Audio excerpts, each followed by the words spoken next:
পৃথিবীতে আল্লাহ পাক 4 জন বাদশা বানিয়েছিলেন যারা সারা দুনিয়া শাসন করেছেন। এর মধ্যে 2 জন মুসলমান, 2 জন কাফের। মুসলমান 2 জন হচ্ছেন, একজন হচ্ছেন বাদশা নবী সুলাইমান, আরেকজন হচ্ছেন হাজিরিন ওয়াসআলুনাকা আন যুলকারনাইন বাদশা। কাফেরদের 2 জন হচ্ছেন বাদশা নমরুদ, আরেকজন হচ্ছেন ওই বখতেনসর। দানিয়েল নবীর তখনকার উনাকে আল্লাহ পাক যে সময়ে পাঠিয়েছিলেন ওই সময়ের বাদশার নাম ছিল বখতেনসর। ওই সময়ে উনি আল্লাহর কাছে একটা আক্ষেপ পেশ করেছিলেন, আল্লাহ আমাকে তো শেষ নবীর উম্মত বানান নাই, কিন্তু আমার মনে বড় আফসোস, আমি শেষ নবীর উম্মতে আমাকে দাফন করবে। বলুন সুবহানাল্লাহ। শেষ নবী কি দুনিয়াতে আসছেন নাকি? হাজিরিন, এরপরে আরো কত শত নবী এসেছেন, কিন্তু শেষ নবী আসেন নাই। তাহলে আল্লাহ পাকের কাছে এমন এক দরখাস্ত করলেন, দানিয়েল নবী, হযরতে দানিয়েল আলাইহিস সালাম আখির নবীর উম্মতেরা ওনাকে দাফন করবে। আল্লাহ তাআলা ওনার এই আশাকে কবুল করেছেন। বলুন সুবহানাল্লাহ।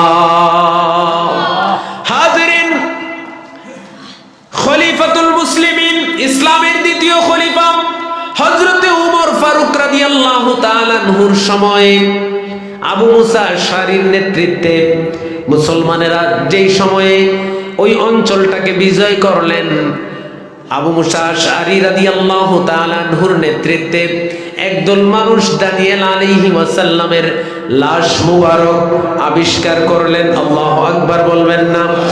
আমার নবীজি বলেছিলেন, যারা দানিয়েল নবীর লাশ মুবারক খুঁজে দিতে পারবে তারা বিনা হিসেবে জান্নাতে যাবে।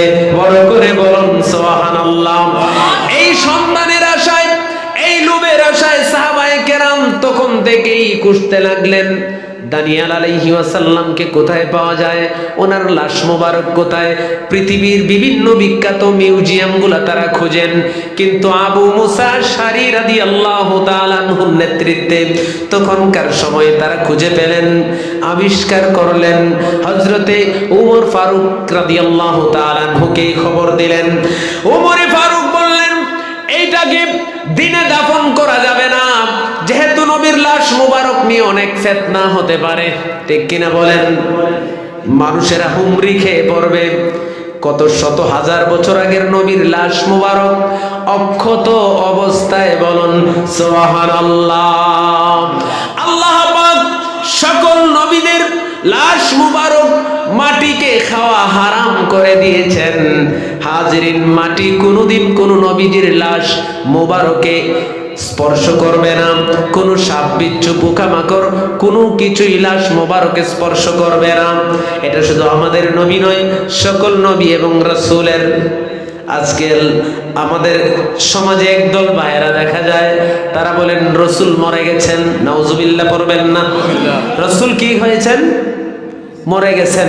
রাসূল পচে গেছেন। নাউজুবিল্লাহ বলবেন না? নবী, আমরা মরা নবীর উম্মত না জিন্দা নবীর উম্মত? যারা বলে মরা নবী, নবী মরে গেছেন, তাদেরকে বলবেন, ভাই তুই তোর মরা নবীর উম্মত, আমরা জীবিত নবীর উম্মত। আমাদের আকীদা হচ্ছে আহলুস সুন্নাহ ওয়াল জামাতের নবীজি সশরীরে জীবিত। ঠিক কিনা বলেন? নবী জীবিত কি? যারা আল্লাহর রাস্তায় জীবন দেয়। বাল আহিয়াউন ইনদা রাব্বিহিম ইউরযাকুন বলছেন আল্লাহ। বাল আহিয়াউন ওয়ালাকিন লা তাশউরুন বলেছেন আল্লাহ। বলেছেন ওয়ালা তাকুলু লিমান ইউকতালু ফি সাবিলিল্লাহি আমওয়াত। বড় করে বলুন না সুবহানাল্লাহ। আল্লাহ তাআলা বলেন, যারা আমার রাস্তায় জীবন দেয়, যারা আমার রাস্তায় শহীদ হয়, তোমরা তাদেরকে মৃত বলো না। তোমরা জানো না, তোমরা দুনিয়াতে যেইভাবে খাবার খাও, ডিনার করো, ব্রেকফাস্ট করো, লাঞ্চ করো, আমি প্রতিনিয়ত সময় করে, সময় বেঁধে প্রত্যেকটা সময়ে তাদের কবরের মধ্যে খাবার পরিবেশন করি। বড় করে বলুন সুবহানাল্লাহ।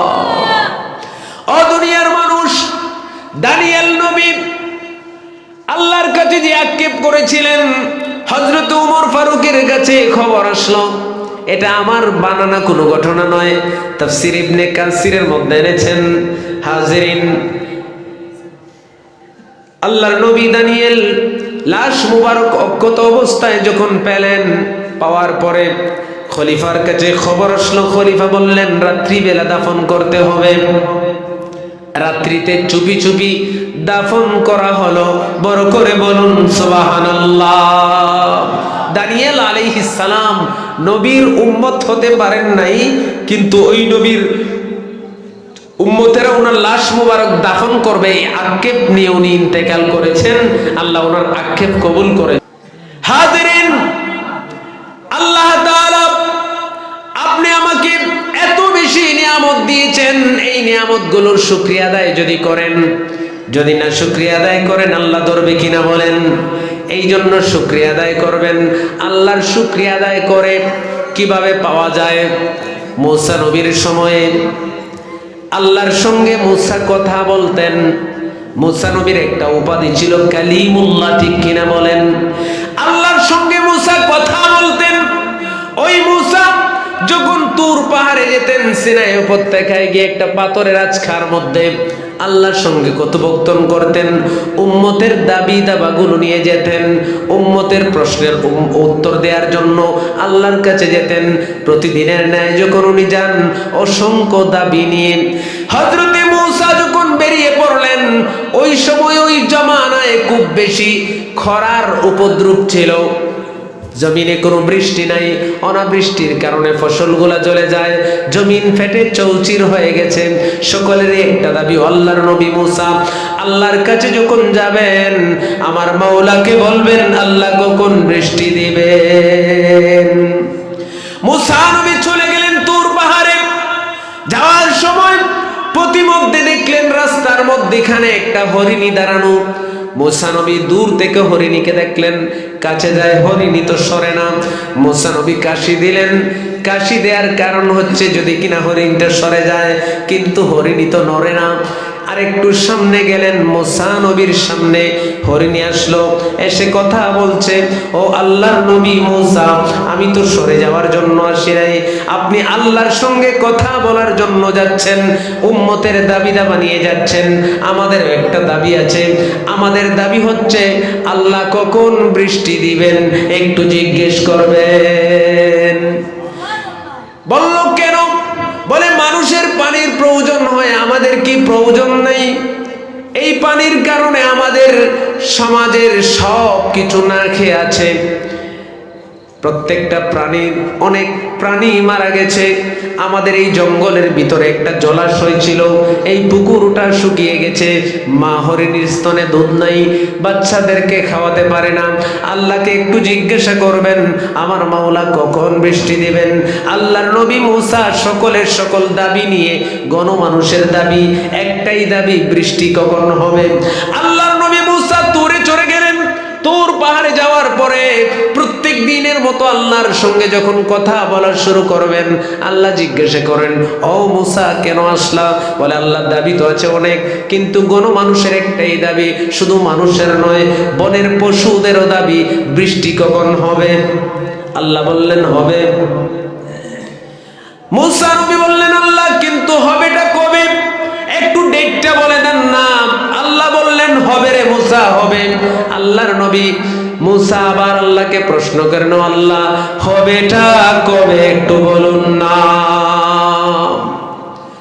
আল্লাহ বললেন, ও মূসা বৃষ্টি হবে 70 বছর পরে। মূসা নবী আর কথা বলে না, কথা কি আর আসবেনি বলেন? 70 বছর যদি বৃষ্টি না হয় এই জমিন কি থাকবে? গাছপালা কি জন্মাবে? মানুষ কি বাঁচবে? আল্লাহর নবী মূসার কথা বলে না, গালমুখটা ফুলে গেছে। আল্লাহ জিজ্ঞাসা করেন, মূসার এই কথা কেন বলো না? এর পরের দাবি কি? বলে আর বলার ইচ্ছা নাই।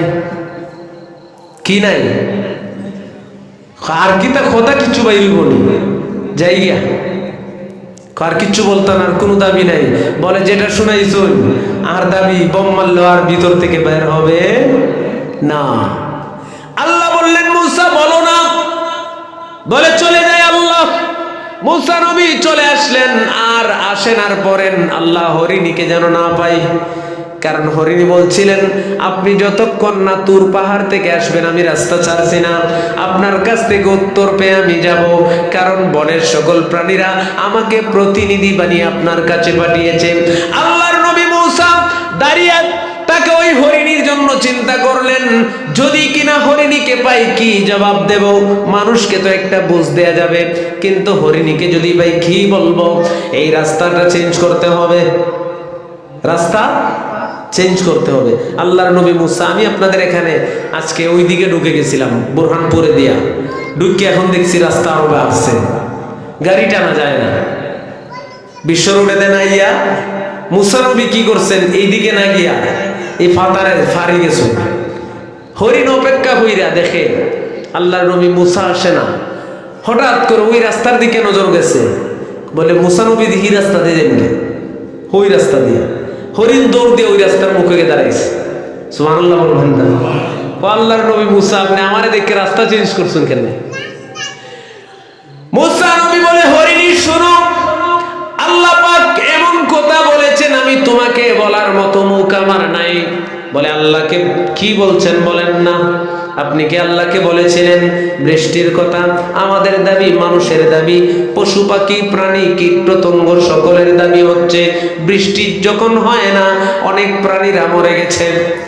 আমি আল্লাহকে সব কিছু বলেছি রে হরিণী, কিন্তু আল্লাহ যা বলেছেন এটা তোকে বলতে চাই না। বলে বলেন না কেন? বলে কিভাবে বলবো? বলে একটু বলুন। বলে আল্লাহ বলেছেন বৃষ্টি হবে, কিন্তু 70 বছরের আগে না। হরিণী কয় আলহামদুলিল্লাহ। কি বলে? মূসা নবীর রাগ বাড়বো না কমবো? মূসা নবী আল্লাহর কাছ থেকে আইছে গোসা কইরা, এখন আইয়া হরিণী কয় আলহামদুলিল্লাহ। মূসা নবী কয় কি জানা কিতা 70 বছর তুই বাঁচবে? বলে না। বলে তোর বাচ্চাটা বাঁচবো নি ফেরেরটা? বলে না। বলে এর পরেরটা? বলে না। বলে তাইলে তুই আলহামদুলিল্লাহ কইছস কেন? হরিণ বলেন, ও মূসা শুনেন, আমাদের সৃষ্টিকর্তা কে? বলে আল্লাহ। আমাদের রিজিক দাতা কে? বলে আল্লাহ। আমাদের পালন কর্তা কে? বলে আল্লাহ। বলে যে আল্লাহ আমাকে বানিয়েছেন, জমিন বানিয়েছেন, যিনি আমাকে খাওয়ান, আপনাকে খাওয়ান, ওই আল্লাহ যদি 70 বছর না পানি খাইয়ে বৃষ্টি না দিয়ে আমাদেরকে রাখতে পারেন, জমিন যদি ঠান্ডা থাকে, তাহলে আপনার অসুবিধা কিটা? সুবহানাল্লাহ কইতা না? এই কথা বলার পরে সাথে সাথে আসমানে ডাক দিছে, দিনে ডাক মেরে আমদা করে দিছে, পশ্চিমে আমদা হইর বৃষ্টি। মূসা নবী দৌড় মাইরে গিয়া লাগা বাড়ি ঢুকছে। বলেন গুসা বাড়বো না কমবো? বলেন না। মূসা নবীর রাগ আরো বাড়ছে। মূসা নবী আর কি বাড়ির দিকে যাবেন? বাড়ির দিকে আর গেলেন না, চললেন আবার তুর পাহাড়ের দিকে। আল্লাহ জিজ্ঞাসা করেন, ও মূসা একটু আগে না চলে গেলাম? বলল আর কোনো দাবি নেই, কেন আসলাম? বলো আল্লাহ 70 বছর কি হয়ে গেছে গিয়া? বলে না। বলে আপনারা একটু আগে হইলা 70 বছরের আগে বৃষ্টি হতো না? একটু তার লাগে তো আমি ভিজে গেছিলাম যদি দৌড় না দিতাম। আল্লাহ বললেন মূসা রে, এই জায়গায় তো খেলা, প্রেমের খেলা। ও মূসা তুমি জানো না, তোমাকে যখন আমি 70 বছর পরে বললাম বৃষ্টি হবে, তুমি গুসা করে চলে গেলাম। মূসা রে, হরিণী কি বলছে? হরিণ বলছে আলহামদুলিল্লাহ। হরিণ যখন আমার শুকরিয়া আদায় করেছে, আমি আল্লাহর রহমতের দরিয়ায় জুস খেলে গেছে রে মূসা। হরিণ বলছে ওই আল্লাহ যদি আমাদেরকে পানি কেন কোনো খাবার না খাইয়ে যদি আল্লাহ মনে করেন রাখতেন, আল্লাহ যদি ইচ্ছে পোষণ করেন পারেন কিনা। ও মূসা, এই জন্য আমার রহমতের দরিয়ায় যখন জুস খেলে গেছে রে মূসা, আমি 70 বছরের শিডিউল চেঞ্জ করে এই মুহূর্তে নিয়ে আসলাম, আর বৃষ্টি বর্ষণ করে জমিন ঠান্ডা করে দিলাম। ওই আল্লাহ আছেন কিনা একটু বড় করে বলবেন। আসছেন যে আমাদের মতো অনেক মানুষ আছে যারা মাহফিলে ইচ্ছে আছে আসার, কিন্তু হসপিটালের বেডে, তারা কি আসতে পারবেন? অনেক আছেন জেলখানার কারাগারে, ডেভিলের আসামি হয়ে দুষ করছেন আর না করছেন, আছেন না এরকম মানুষ? তারা কি আসতে পারবেন? অনেক মানুষ আছে রাস্তাঘাটে বসে প্রাইভেট মোনাজাত দিচ্ছেন। প্রাইভেট মোনাজাত বুঝেন তো? জুতা পায়ের তলে দিয়ে। তাদের থেকে আল্লাহ পাক আমাদেরকে আলাদা করেছেন। আমরা খুশি না বেজার? আমরা ভাগ্যবান কিনা? তাহলে আমরা একটু অবনত চিত্তে হৃদয়ের সবটুকু আবেগ উজাড় করে আবারও পড়ি আলহামদুলিল্লাহ। হাজিরিন, আমি আপনাদের সামনে কোরআনুল কারীম থেকে তিলাওয়াত করেছি।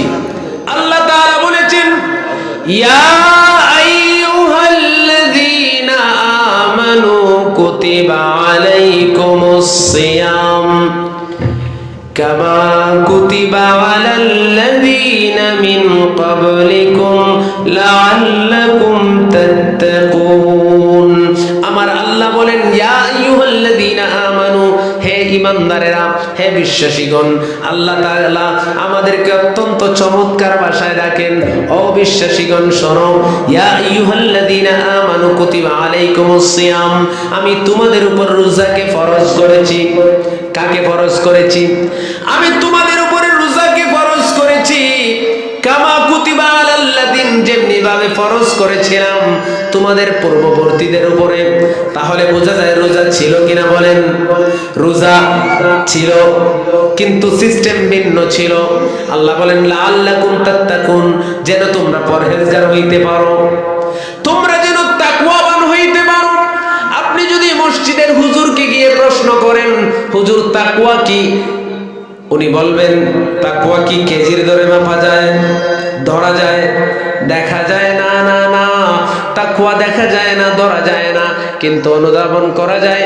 যেই লোকটার ভিতরে আল্লাহর ভয় যত বেশি, ওই লোকটা তত বেশি তাকওয়াবান। আল্লাহ বলেছেন লাআল্লাকুম তাত্তাকুন। এর আগে আল্লাহ বলেছেন কামা কুতিবা আলাল্লাযীন, আমি যেইভাবে পূর্ববর্তীদের উপর রোজা ফরজ করেছিলাম তোমাদের উপর ফরজ করেছি। তাহলে বোঝা যায় রোজা ছিল কিনা বলেন? রোজা ছিল, কিন্তু সিস্টেম ভিন্ন ছিল। রমজানের রোজা, প্রত্যেকটা কোরআনের আয়াত নাজিল হওয়ার পিছনে প্রেক্ষাপট থাকে। এই প্রেক্ষাপটটাকে বলে শানে নজুল। হাজিরিন, এই আয়াতে কারিমা দ্বিতীয় হিজরিতে নাজিল হয়েছে। আল্লাহ তাআলা এই আয়াতের মাধ্যমে উম্মতে মুহাম্মদের উপর রোজাকে ফরজ করেছেন। এর আগে আমরা যে রোজাটা রাখতাম বাধ্যতামূলক ছিল, সেটা হচ্ছে আশুরার রোজা। কিসের রোজা বলেন? মুহররমের রোজা, বাত্তির চাঁদে রোজা যেটা রাখেন, ওই রোজা ছিল। হাজিরিন, কিন্তু আল্লাহ বলেছেন কামা কুতিবা আলাল্লাযীন, আমাদের উপরে ছিল জানলাম, কিন্তু আল্লাহ যে বলছেন তোমাদের পূর্ববর্তীদের উপর আমি রোজাকে ফরজ করেছিলাম যেমনি ভাবে। তাহলে বোঝা যায় রোজা ছিল, কিন্তু সিস্টেমটা এইরকম ছিল না, একাধারে এক মাস ছিল না, রোজার ভিন্নতা ছিল। কিরকম ভাবে ছিল আমরা কেমনে বুঝবো? আমাদের নবীর আগে একজন নবী আল্লাহ দুনিয়াতে পাঠিয়েছিলেন, ওনার নাম কি বলেন? ঈসা রূহুল্লাহ। সকল মানুষ দুনিয়াতে আসে একটা সিস্টেমে, কিন্তু আল্লাহ পাক আল্লাহর এই পয়গম্বর এবং বান্দাকে ভিন্ন সিস্টেমে দুনিয়াতে পাঠিয়েছেন, ঠিক কিনা? ওনার মায়ের নাম আমরা সবাই জানি মারিয়াম। আল্লাহ পাক মারিয়াম আলাইহিস সালামের নামে একখানা সূরা নাজিল করেছেন। হাজিরিন, মারিয়াম আলাইহিস সালামের বাবার নাম হচ্ছে হযরত ইমরান আলাইহিস সালাম, ওনার মায়ের নাম হান্না। ওনাদের সন্তান হয় না, আল্লাহ পাকের কাছে মানত করলেন, ইরাদা করলেন, নিয়ত করলেন, মানত করলেন, যদি আল্লাহ আমাদেরকে একটা সন্তান দেয় ওইটাকে আমরা আল্লাহর রাস্তায় দিয়ে দিব। হাজিরিন, আল্লাহ কবুল করে নিলেন। আল্লাহ তাআলা সন্তান দিলেন, কিন্তু সন্তান দিলেন তো দিলেন, ছেলে সন্তান নয়, সন্তানটা হচ্ছে মেয়ে। কিন্তু ওনার মানত তো পুরা করতে হবে। সন্তানের বয়স যখন বাড়ে, 7 বছর বয়সের সময় উনি আলেমদেরকে ডাকলেন। নবীর মেয়ে, নবীও তো আলেম ছিলেন। হাজিরিন, আল্লাহর নবী ইমরান আলাইহিস সালামের সহোদর বিনিয়ার নাম, ওনার ভগ্নিপতি ছিলেন, বোনের জামাই তৎকালীন আপনার আল আকসার ইমাম হযরতে জাকারিয়া আলাইহিস সালাম, জাকারিয়া নবী। হাজিরিন, ইমরান নবীর বারা ছিলেন, হযরতে মরিয়ম আলাইহিস সালামের খালু ছিলেন।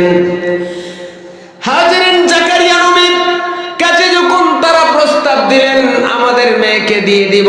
জাকারিয়া আলাইহিস সালাম সকল খাদেমদেরকে বললেন যে কে আছো তার লালন পালন করবা, এই মেয়ের কে বরণ পোষণ দিবা, কার কাছে রাখবা, সবাই নিতে আগ্রহী। একটা সময় জাকারিয়া নবী বললেন আমি তো তার অভিভাবক, আমি তার খালু, সেই শর্তে আমার হক বেশি, কিন্তু সবাই নিতে চায়।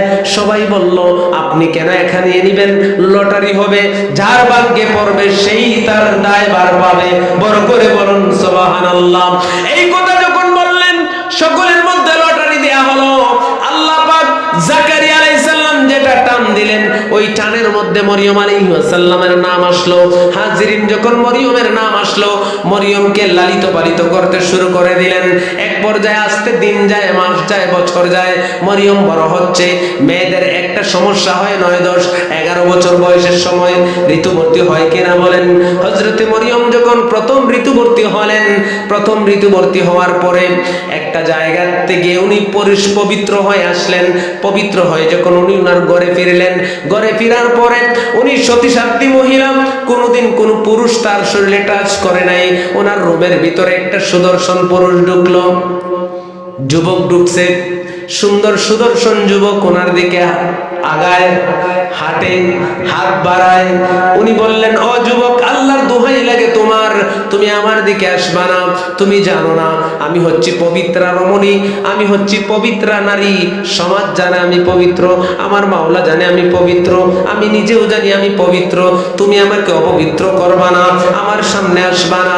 ওই লোকটা বলে ও মারিয়াম, তুমি জানো না আমি দুনিয়ার কোনো মানুষ নয়, আমি আল্লাহর ফেরেশতা জিবরাইল।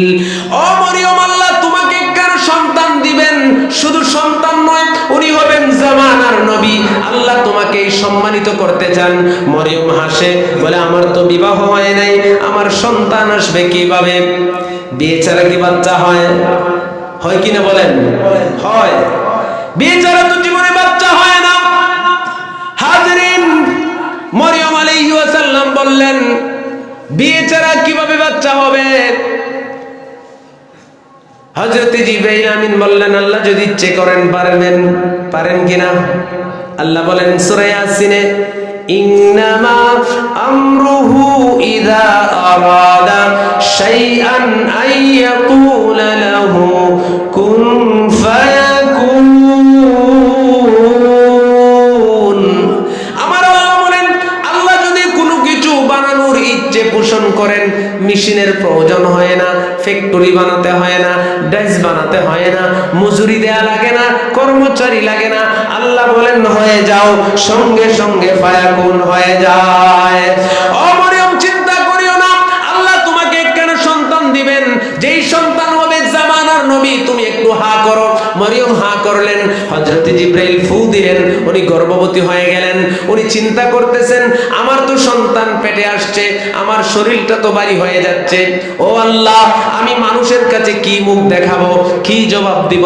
সমাজ যখন আমাকে প্রশ্ন করবে ও মরিয়ম এই সন্তানের বাবাকে, তার পিতৃ পরিচয় কি, তার বাবার নাম কি, সে কোন বংশের, একটু আমাদেরকে বলো, আমি কি বলবো? আল্লাহ বললেন মরিয়ম রে মরিয়ম, চিন্তা করো না, এর ব্যবস্থা আমি রাখছি।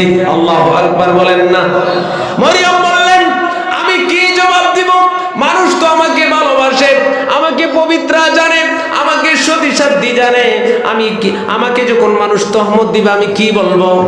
এই কথা যখন বললেন, চিন্তামগ্ন যখন হলেন, আল্লাহ পাক মরিয়মকে বললেন মরিয়ম চিন্তা করো না, সময় আসলে সব পেয়ে যাইবা। মরিয়ম আলাইহিস সালাম বাচ্চা যখন প্রসব করবেন, আল্লাহ বললেন ও মরিয়ম ওই খেজুর গাছের কাছে যাইবা, আল আকসার কাছেই, ওই ফিলিস্তিন আল আকসার কাছে একটা খেজুর গাছের নিচের কথা আল্লাহ বলে দিলেন, ওই জায়গায় যাইবা। আল্লাহর কুদরতের একটা ঝর্ণা বানিয়ে দিলেন, ওই ঝর্ণার পানি পান করবা, পবিত্র হইবা। ওই খেজুর গাছকে এমন ভাবে ঝুঁকিয়ে দিলেন, উনি বসে থেকে এই ডালের মধ্যে যখনই দেয় পাকা পাকা খেজুরগুলো নিচে পড়ে যায়। মরিয়ম খাইলেন, সুস্থ হলেন, বাচ্চাকে কোলে নিয়ে আবার চলে আসলেন আল আকসায় ওনার জায়গায়। উনি যখন আসলেন, সমাজের মানুষেরা ওনার কাছে হুমড়ি খেয়ে পড়ে, ও মরিয়ম বলো বলো বলো, এই অবৈধ সন্তানের বাবাকে, তোমাকে তো আমরা বিশ্বাস করতাম, তোমাকে সতীসাধ্যী জানতাম, তোমাকে আমরা বড় মহব্বত করতাম। মরিয়ম রে, তুমি আমাদের মহব্বতের জায়গায় থাকো নাই, তুমি তো নষ্ট হয়ে গেছো। বড় করে বলুন নাউযুবিল্লাহ। আল্লাহুম্মা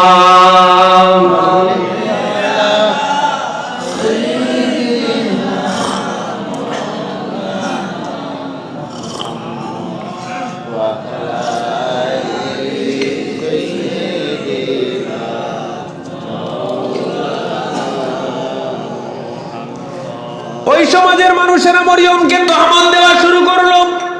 ও মরিয়ম, তুমি আমাদেরকে বলো, এই সন্তানের বাবাকে এই কথা যখন বলল, মরিয়ম কথা বলে না, কারণ আল্লাহ ওনাকে শিখিয়ে দিয়েছেন, ও মরিয়ম, মানুষগুলো যখন তোমাকে জিজ্ঞাসা করবে, মরিয়ম রে, এই সন্তানের বাবাকে তুমি একটু ইশারার মাধ্যমে বুঝিয়ে দিবা আমি রোজা। তখনকার সময় রোজা রাখার সঙ্গে সঙ্গে, খাওয়ার সঙ্গে সঙ্গে কথা বলাও বন্ধ ছিল। আল্লাহু আকবার বলেন না? আজকে এই সিস্টেমটা থাকলে ভালো হইতো কিনা বলেন? ভালো হইতো নি? চাচা করলেন সারাদিন, বাবা খাইতেও পারলা না, মারতেও পারলা না, খাওয়াও বন্ধ, মা তো বন্ধ। তবে আমরার মা বোনরা বড় ইহসান পাইতো যদি এটা হইতো, কারণ সামনে রমজান আসতেছে, আমাদের মাথা 56 হয়ে যায় কিনা? আচ্ছা বলেন তো, বাড়ির মা বোনরা কি রোজা রাখে না? রাখেন কিনা?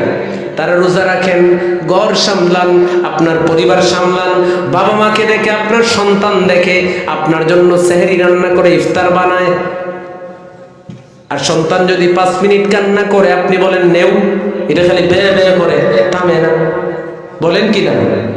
তারা সব কিছু করার পরে আপনি যখন তার উপর রাগ দেখান, ইফতার একটু লেট হইলে, একটা আইটেম কম হইলে অবস্থা খারাপ। আর রমজান আসলে খালি তালাক তালাক তালাক, আস্তাগফিরুল্লাহ। মেসাব তো আসুন, মেসাবের কাছে তো মেসাব খাম তো করে লিছি, কিতা কই খাম, কি খাম বল কইলিস। রাগ উঠলে, গুসা উঠলে বউরে একটু মাইরে লাইউন, কিন্তু এই কথা কইুন না। এটা একটা রশ্মি, ছিঁড়ে গেলে যতই সুপার গ্লু দেন, গিট্ঠ দেন, আগের মতো হবে? হাজিরিন, মরিয়মকে বলল, মরিয়ম বলো, এই অবৈধ সন্তানের বাবাকে। মরিয়ম আলাইহিস সালাম ইশারা করে বলেন, আমি কথা বলতে পারি না, কারণ আমি রোজা। আল্লাহ তাআলা আমাকে আমি রোজা রেখেছি, আমি কথা বলবো না। তোমরা ওই বাচ্চাকে জিজ্ঞাসা করো। সমাজের মানুষ বলে, মরিয়ম আমাদের সঙ্গে কি তুমি ফাইজলামো করো? এই বাচ্চা কি কথা বলবে? 2 দিনের বাচ্চা। আবার বলে, তোমরা যা জিজ্ঞেস করার তাকে জিজ্ঞেস করো, আমি কথা বলতে পারবো না, কারণ আমি রোজা। এই মুরব্বীদের মধ্যে একটু ভালো টাইপের 1-2 জন তাকে কিনা বলেন। একজন বলে, ও ভাই, যেহেতু বারবার বলছে, একটু এই বাচ্চাটাকে জিজ্ঞেস করে দেখো না, কারণ সে তো জানে মরিয়ম দুশ্চরিত্রা না, মরিয়ম পবিত্রা। এই দৃষ্টিকোণ থেকে সে যখন বলছে, একজন বলে, ও বাচ্চা, তোমার বাবাকে। বাচ্চা কোরআনের ভাষায় জবাব দেয়, ক্বালা ইন্নী আবদুল্লাহ আতানিয়াল কিতাবা ওয়া জাআলানি নাবিয়্যা। আমি আল্লাহর বান্দা, ওয়া আতানিয়াল কিতাব, আল্লাহ আমাকে কিতাব দিয়েছেন, ওয়া জাআলানি নাবিয়্যা, আল্লাহ আমাকে নবী হিসেবে প্রেরণ করেছেন। বড় করে বলুন সুবহানাল্লাহ। মানুষ সব আশ্চর্য হয়ে যায়, তারা এমন বক্ত হইল, বলল, না না না, মরিয়মের স্বামী আছে, ওই বাচ্চারও বাবা আছে। বলে কে? একটা আরেকটাকে বলে, এর বাচ্চার বাপ হইছে আল্লাহ। নাউযুবিল্লাহ বলেন না? মরিয়মের জামাই কেটা? বলে আল্লাহ। বলে আল্লাহর ফুলা কেটা? বলেন ঈসা। নাউযুবিল্লাহ বলবেন না? এখন এমন বক্ত হইছে, ঈসা নবীর আল্লাহর ফুলা বানাই দিছে। অতিভক্তি কিসের লক্ষণ বলেন তো? আমাদের সমাজে মুরব্বীরা বলেন একটা কথা, অতিভক্তি। এমন বক্ত হইল, এই 3 খোদা মানে খ্রিস্টানরা জানেন না? ওইখান থেকে 3 খোদা মানে। তাহলে বোঝা যায় রোজা ছিল। মনে আছে আপনাদের? আল্লাহ বলেছেন, কামা কুতিবা আলাল্লাযিন, যেমনি ভাবে তোমাদের পূর্বসূরীদের উপর আমি রোজাকে ফরজ করেছিলাম, তোমাদের উপর রোজা ফরজ করা হয়েছে। এরপর আল্লাহ বলেন, লাআল্লাকুম তাত্তাকুন, যেন তোমরা পরহেজগার হইতে পারো। আপনি যদি হুজুরকে বলেন হুজুর আমাকে পরহেজগারের সংজ্ঞাটা দেন না, পরহেজগার কি হুজুর বলতে পারবে না। হুজুর একটা কথাই বলবে, আল্লাহ ভীতি, আল্লাহতে ভয়, আল্লাহর ডর যার ভিতরে যত বেশি সে তত বেশি পরহেজগার। ও দুনিয়ার মানুষ, আল্লাহ বলেছেন কামা কুতিবা আলাল্লাযিন, আমরা পাইলাম রোজা ছিল কিনা বলেন? তাহলে রোজা ছিল কিন্তু সিস্টেমটা ভিন্ন ছিল। ও দুনিয়ার মানুষ, এই রোজা আল্লাহ আমাদের উপরে ফরজ করেছেন। আল্লাহ বলেছেন যেন তোমরা পরহেজগার হইতে পারো। রোজা রাখেন, ভালো কথা। আমাদের সমাজে অনেক মানুষ রোজা রাখে কিন্তু মিথ্যা বলে, রোজা ছাড়ে না, রোজা রাখছে। আর রাসূল বলছেন কিছু মানুষ রোজা রাখবে আমার উম্মত, কিন্তু তাদের রোজা রোজা হবে না, উপোস থাকা হবে। রোজা রেখে যদি আপনি মিথ্যা বলেন, রোজা রেখে গীবত করেন, রোজা রেখে চুগলখড়ি করেন, রোজা রেখে অন্যের হক নষ্ট করেন, রোজা রেখে আরেকজনের শিম টেলেন, এইরকম স্বভাব আছে না নাই? আপনি রোজা রেখে খান না কেন? রোজা রাখার পরে যদি আপনি ঘরের ভিতরে দরজা বন্ধ করে খান, কেউ কি দেখবে? কেউ কি শুনবে? কেউ কি জানবে? কিন্তু খান না কেন?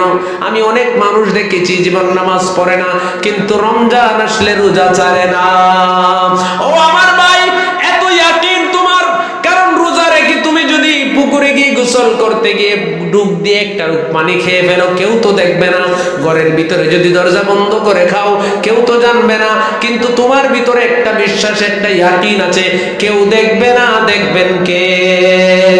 কেউ শুনবে না, শুনবেন কে? কেউ জানবে না, জানবেন কে? যদি আল্লাহ জানে, রোজা রেখে দরজা বন্ধ করে খেলে, রোজা রেখে যখন আপনি অন্যের হক নষ্ট করেন, এটা কি আল্লাহ দেখে না? আপনি যখন অন্যকে কষ্ট দেন, এটা কি আল্লাহ শোনেন না? আপনি যখন ওজনে কম দেন, আপনি যখন মানুষের হক মেরে খান, এটা কি আল্লাহ দেখে না? ও আমার ভাই, তাহলে কিসের তো আপনার রোজাটা তো রোজা হয় না। আমার রাসূল যে বলছেন কিছু মানুষ রোজা রাখবে, কিন্তু আপনি আল্লাহ বলেছেন লাআল্লাকুম তাত্তাকুন, যেন তোমরা পরহেজগার হইতে পারো।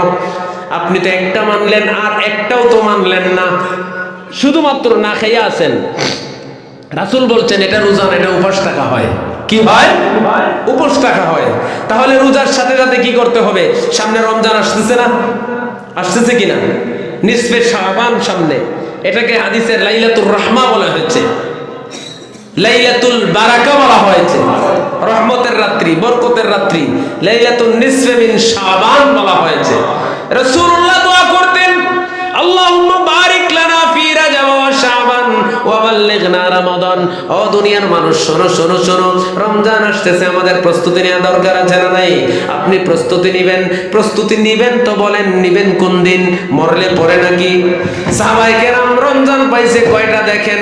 অনেক সাহাবী আছেন জীবনে 2 রমজান পাইছেন, অনেক আছেন জীবনে 3টা রমজান পাইছেন। কারণ রোজা যখন ফরজ হয়েছে হিজরি 2য় বৎসরে, এরপরে কে কয়টা রমজান পাইছেন? অনেকে হায়াত পাইছেন 55 বছর, ওনার বয়স যখন 53 তখন উনি রোজা ফরজ করেছেন। আল্লাহ তাইলে কয়টা রমজান পাইল?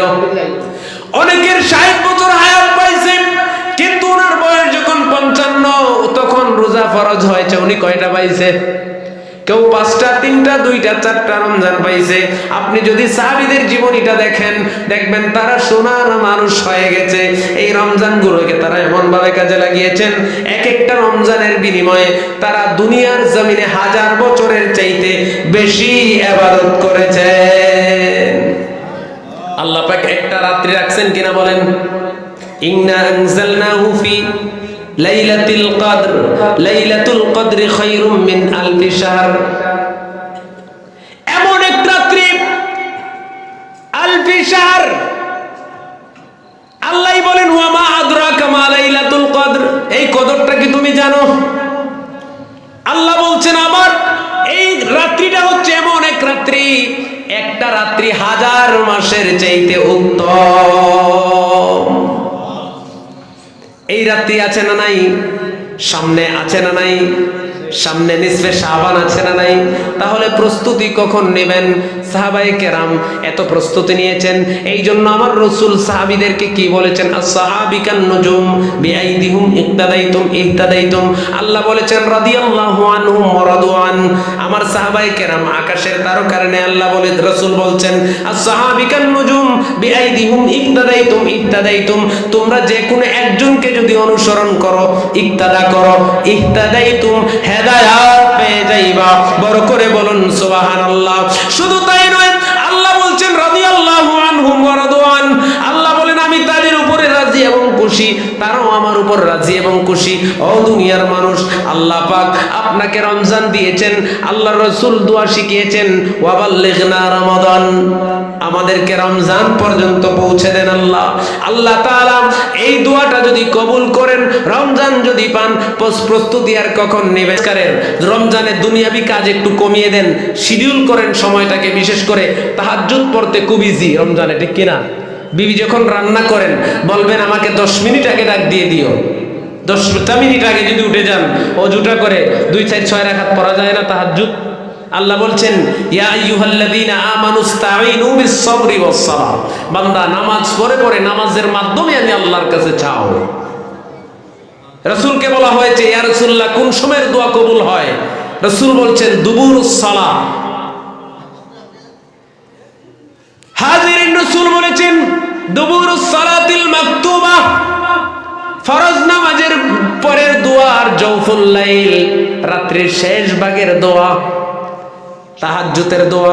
রমজান সামনে, যদি আপনি তাহাজ্জুদটা না পড়েন, যদি আপনি কাজে না লাগান, আমার রাসূল বলছেন যেই ব্যক্তি রমজান পাইল আর জীবনের গুনাহ মাফ করাইতে পারলো না, সে হতভাগা, সে কপাল পোড়া। আমার রাসূল বলছেন যেই ব্যক্তি রমজান পাওয়ার পরেও জীবনের গুনাহ মাফ করাতে পারে না, সে হতভাগা, সে কপাল পোড়া। সিদ্ধান্ত নেন, আপনি কি কপাল পোড়াদের অন্তর্ভুক্ত হবেন না কপাল খুলনেওয়ালাদের অন্তর্ভুক্ত হবেন? সিদ্ধান্ত আপনার। হাজিরিন, এই জন্য এই রমজানুল মুবারককে জীবনের শেষ রমজান হয়ে যেতে পারে, ঠিক কিনা বলেন? জীবনে কত রমজান পাইছেন, কত রমজান হেলায় হেলায় কাটিয়ে দিয়েছেন, কত রমজান এমনি ভাবে ঢংঢাঙে কাটিয়ে দিয়েছেন। এই রমজানটাকে কাজে লাগান রে ভাই, এই রমজানটাকে কাজে লাগান।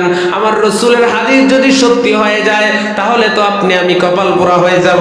আর যদি সত্য ওইভাবে কাজে লাগাতে পারেন, যদি রমজানটাকে কাজে লাগাতে পারেন, তাহলে কপাল তো খুলে যাবে, ঠিক কিনা বলেন? এই জন্য আজকের থেকেই ইরাদা করেন, নিয়ত করে নেন, আল্লাহ তাআলা যদি আমাকে রমজানে হায়াত দেন, এই রমজানটাকে অন্যান্য বছর রমজানের মতো রাখবো না, এই রমজানটাতে কিছু করব। ওয়াদা করতে পারবেন ইনশাআল্লাহ? ইনশাআল্লাহ বলি সবাই। আমাদের প্রধান অতিথি আসতেছেন, চিন্তা করবেন না। হাজিরিন, এই রমজানটাকে জীবনের শেষ রমজান মনে করেন। জীবনের শেষ রমজান হয়ে যেতে পারে, মনে করার কি আছে, হয়ে যেতে পারে কিনা বলেন? জীবনের শেষ রমজান যদি হয়, অ্যাকাউন্টে কি আছে, যদি অ্যাকাউন্টটা টান দিয়ে দেখবেন শূন্য, কিচ্ছু নাই। জীবনে কত রমজান পাইছেন? সাহাবীরা 2-3 রমজান পাইছেন। এই জায়গায় অনেক মানুষ আছেন বয়স 60 70 80 হইছে, আছে না নাই? 60 বছর হইলে মনে করলাম 15 বছর চলে গেছে হেলায় হেলায়। রমজান কয়টা পাইছেন?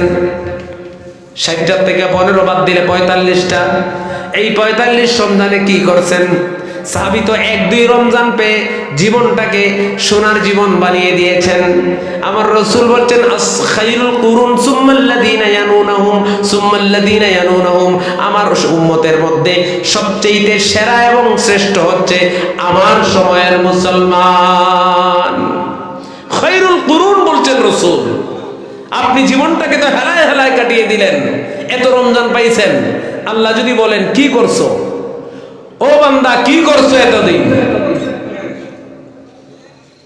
কি জবাব দিবেন? এখনই তওবা করুন।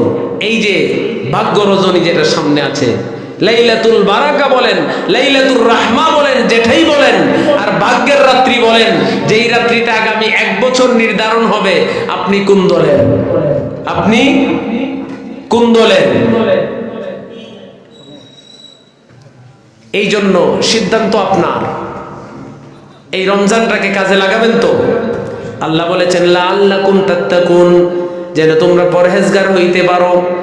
একটা জিনিস মনে রাখবেন, যাই করেন কে দেখেন? আল্লাহ। কে শুনেন? আল্লাহ। কে জানেন? আল্লাহ। আপনি এই ইরাদা নিয়ে, এই ইয়াকিন নিয়ে যখন কোনো কিচ্ছু খান না, সারাদিন মসজিদেও যান না, রোজা রাখেন ঠিকই, ইমাম সাহেব হুজুরকে জিজ্ঞেস করেন রোজা হয় কিনা আপনার?